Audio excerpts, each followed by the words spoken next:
അസ്സലാമു അലൈക്കും വറഹ്മത്തുള്ളാഹി വബറകാതുഹു. ഞാൻ ഇന്ന് പറയുന്നത് നമ്മുടെ പ്രസക്തമായ ഒരു കാര്യത്തെക്കുറിച്ചാണ്.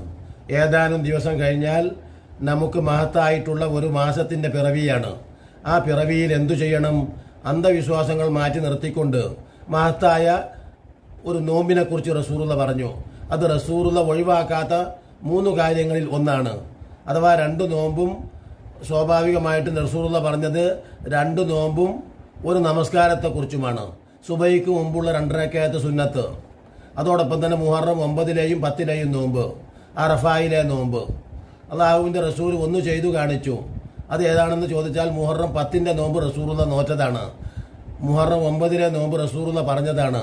അപ്പോൾ പറഞ്ഞതും ചെയ്തതുമാണ് യഥാർത്ഥത്തിൽ അടിസ്ഥാന സുന്നത്തുകൾ.